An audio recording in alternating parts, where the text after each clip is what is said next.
little birdie told me that you want to be an editor and get paid for it.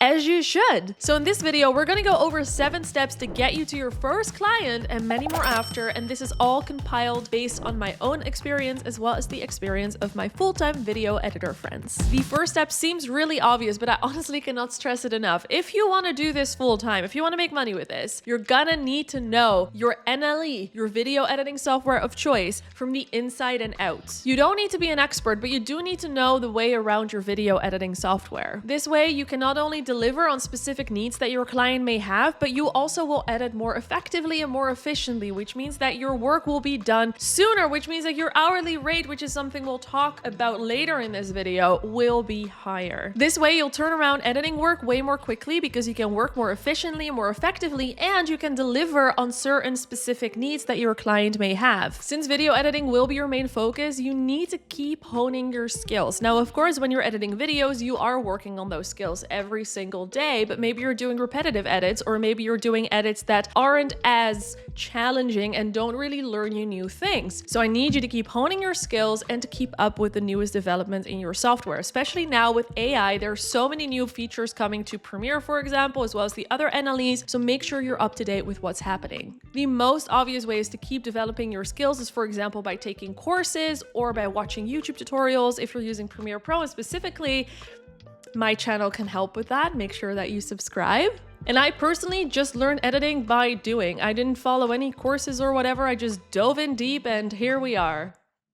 Video editing is a very broad definition because, as you know, there's a lot of different types of videos that we can edit. There's YouTube, there's short form, there's TV, there's commercials, music videos, documentaries, you name it. All of those different types of videos require a different skill set. Just because I am great at social media editing doesn't mean that I can go ahead and edit a TV show or a documentary. On the other end, someone who has a lot of experience in editing movies might not at first be great at optimizing edits for YouTube or for TikTok, for example. Therefore, if you already know what you're interested in, I would recommend to specialize in it. This will make you stand out from the rest of the crowd, and it will help you market yourself better because you do a specific thing. Obviously, and especially in the beginning, you can market yourself as a jack of all trade or a Jane of all trade. I don't know if that's a thing, but I feel like we want to be a bit more inclusive because that will increase your chances of getting clients and getting your work off the ground and just getting started. But I do think that specializing in something, if you know what you want, is a good thing, because let's say that you want to edit music videos, but you've only done documentaries so far, it's going to be harder to pitch your portfolio to a potential music video client because those specializations don't necessarily match. That leads me to my next essential tip: build a portfolio. Your portfolio will show potential clients the value that they will get when they hire you. And this is why having a portfolio and building one, like right now, if you don't have one yet, is so important. But this is also where a lot of people who've never done editing work before get stuck. And I totally get that. Now, depending on the editing specialization that we talked about before, I could recommend using stock footage. Stock footage, though, can look very stocky, which doesn't really sell your work well because it just looks so... So ideally, instead of using stock footage that is not going to sell our work well, we want something that blows our potential client away. So something that looks more professional and cinematic, and preferably not just one shot of every scene, but something that we can, use to build more of a story. Because in order to build a great portfolio and to show off your editing skills, you need to be able to build stories. This is exactly why I would recommend you to check out Artlist. Artlist offers a lot of stock footage collections, and with every stock footage clip that you download, they'll give you suggestions for sound effects that you can use with that clip. This is honestly a cheat code for editors because this will make it so much easier for you to build that story and to build that portfolio. The sound effects that they will recommend, as well as the sound effects that you can find on their website, are actually of really high quality and they're easy to find. I cannot stress enough how important it is to have easy to find assets right at your fingertips, because after a long day or days of editing, not being able to find the right sound effect or song will make you pull your hair out.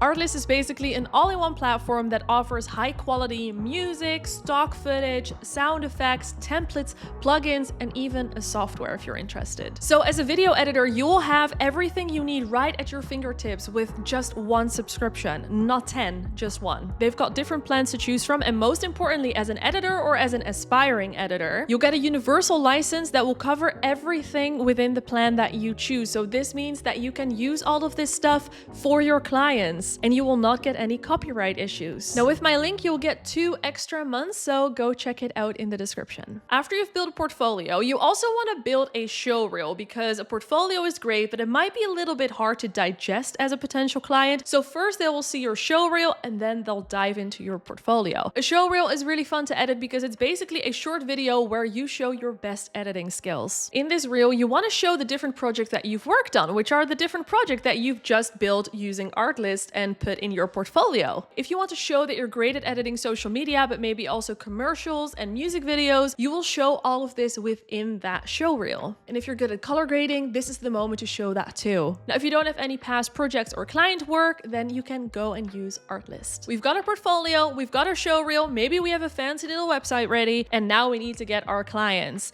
And in order to get the clients, you want to be where the people are. Now, if you know your dream clients are on social media, go be on social media. Follow them, connect with them.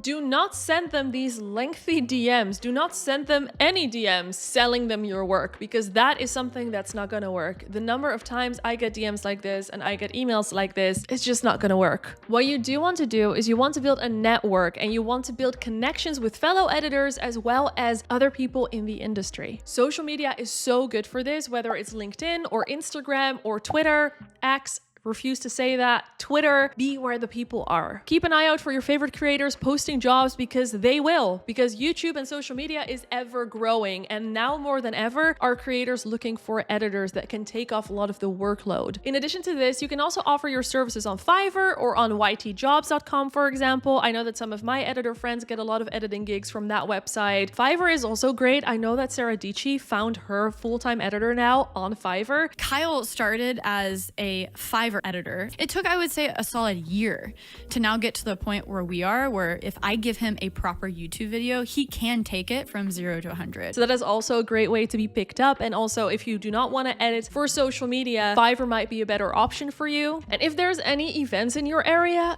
go to these events. There's honestly nothing like an in-person connection and an in-person impression. Now, this may not lead to something immediately, but it might generate leads in the future. So I would still recommend to do this. Shake people's hands, because there's a bigger chance of them remembering you that way than if you just send them a DM or an email, because they get thousands like this. In order to get into the industry, whichever one that may be, you could alternatively reach out to editing houses and see if they're still looking for freelance editors, because this is a great way to connect you to clients, get experience, and build a portfolio that way. Video editing is obviously a very important skill to have if you want to become a full-time or just a professional video editor and you want to get paid for it. But this is not the only skill that you need to have. It is extremely important to have attention to detail and to be open for feedback, because you're gonna get a lot of it. Especially when you're just starting to work with someone, there's gonna be so much feedback and you need to be receptive to this, because this is how you and your client will learn to be on the same page, and in turn you'll get less and less feedback the more videos and the more projects you do for them. As any kind of freelancer, it is important that you can be flexible and that you can work really well under pressure. And another one is project management. Project management is so boring, but I need you to hear me out on this one, because if you're gonna work with multiple clients, you're gonna need to have a great system in place. You need to be able to manage multiple projects at once, and you also need to have a great archival system. Now, obviously, I'm telling you, work well under pressure, be flexible, but